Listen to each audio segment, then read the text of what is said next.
तुम्हें समझना होगा, ये नहीं कि कल की अवतार आएंगे, कोई तलवार लेके आएंगे और काटेंगे एक एक को।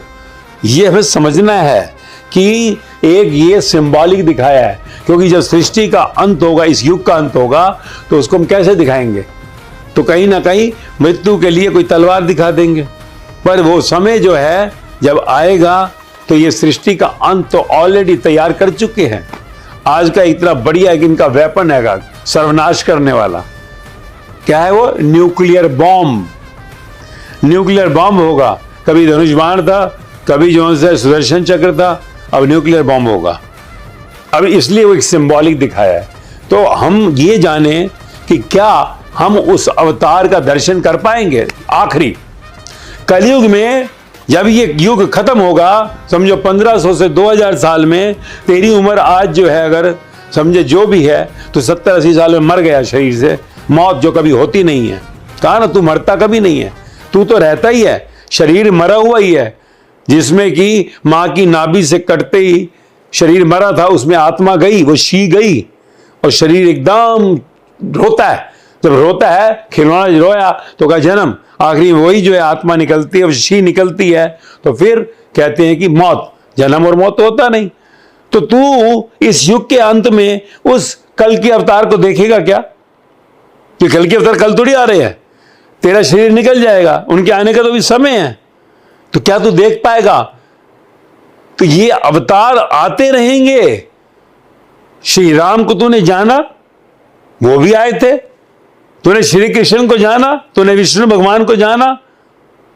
अगर तूने उनको ही नहीं जाना तो तू कल की अवतार को कैसे जानेगा? कल की अवतार को हर कोई दर्शन करेगा। आखिरी युग का जो अवतार, जिसके अंदर सत्य प्रकट होगा, जिसके अंदर सत्य प्रकट होगा, जिसकी आत्मा परमात्मा हो जाएगी, जो हर एक के अंदर एक को देख लेगा, वही है आने वाला कल की अवतार। तो यहां क्लोजिंग का है, जब युग का अंत होगा।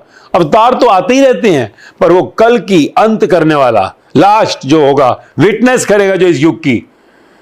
तो उस युग के अंत में तू देखना चाहेगा उस अवतार को? अगर देखना चाहेगा तो तुझे अपने अंतरात्मा में झांक कर इस मुर्दे शरीर से संसार के खेल को देखना है। ऑब्जर्वर बनकर, जो कृष्ण भगवान ने कहा, दृष्टा हो जा।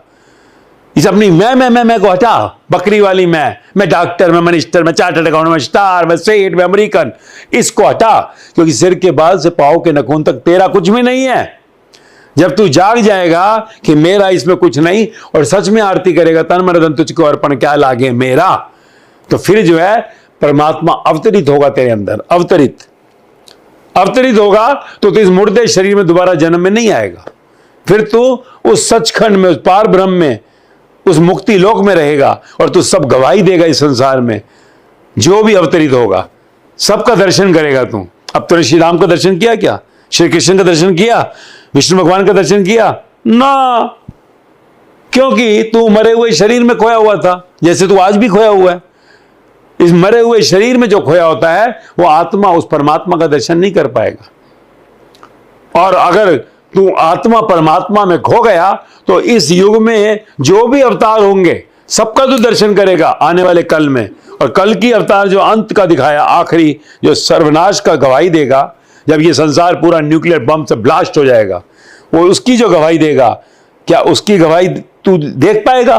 क्या तू समझ पाएगा? तभी समझ पाएगा जब तू अपने को अंतरात्मा में टिकाएगा, जब तू कहेगा अहम ब्रह्मस्मि, जाग जाएगा, और सब में तू देखेगा तत्वमसि, सब में वो एक ही आत्मा है। शी, हम सब शी है, कोई ही नहीं है। ही वही होता है जो परमात्मा हो जाता है, जिसका आत्मा का कनेक्शन परमात्मा से जुड़ जाता है, वो ही है। इसलिए हमने शरीर को स्त्री कहा, शरीर प्रकृति कहा, प्रकृति यानी स्त्रीन। और जो शरीर में जीता है वो पुरुष कहां से हो गया? जो शरीर में जीता है, जब प्रकृति शी है, प्रकृति के 5 तत्वों से शरीर बना है, तो फिर इस शरीर में जीने वाला स्त्री है, और जो आत्मा में जीता है वो पुरुष है। इसलिए स्त्री और पुरुष का संगम, स्त्री और अंदर की पुरुष का संगम जब होता है तो फिर परमात्मा प्रकट होता है, परमात्मा जन्म लेता है।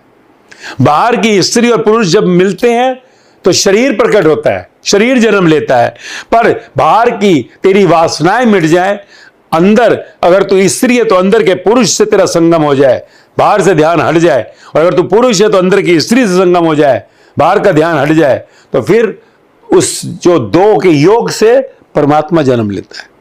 तो परमात्मा तू हो गया तो तू सब अवतारों का इस युग में नहीं आने वाले अनंत युगों तक सृष्टि चलती रहेगी। क्योंकि जो शरीर में जीते हैं मरते जन्म लेते रहते हैं। जैसे आज तू है, तू कई बार मर चुका, कई बार जन्म ले चुका। कहा ना कृष्ण भगवान ने कि तेरे कितने ही जन्म हो गए, तुझे पता ही नहीं है, ये भी आएंगे मरकर फिर लौटेंगे, तू मेरा प्यार है, चल परम धाम। क्या मैं मेरा मेरा मेरा करता है। तो ऐसे ही ये जो उत्सव है, ये जो कल की अवतार की बातें हो रही हैं, ये कल जो आत्मा परमात्मा से मिलेगी, अवतार हो जाएगा, वो इस युग का अंत करने के समय गवाही देगा। और अगर तू देखना चाहता है उस अवतार को, तो तुझे अभी अपनी आत्मा को शी को ही में जोड़ना पड़ेगा। ही बाहर का नहीं, बाहर का शी और ही तो आसान है जुड़ना, सब जुड़ ही जाते हैं। तो वो वासनाओं का खेल है। जब बाहर की शी यानी शरीर से जो शी है, अंदर की शी से जुड़ने लग जाए तो ही प्रकट हो जाता है परमात्मा। अगर बाहर का जो है पुरुष ही अंदर की शी से जुड़ जाए तो परमात्मा प्रकट हो जाता है। यानी जब वासना साधना में बदल जाती है, साधना में कब बदलेगी? जब तुझे परमात्मा की प्यास होगी।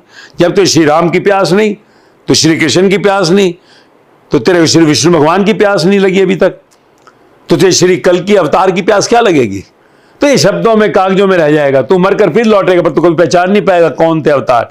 अरे अवतार तेरे आगे से निकल जाए, पहचाना क्या? इस धरती पर अवतार तेरे आगे से निकले, कितने युगों से तू आ रहा है। जब आए वो, तो तूने उनको क्या किया?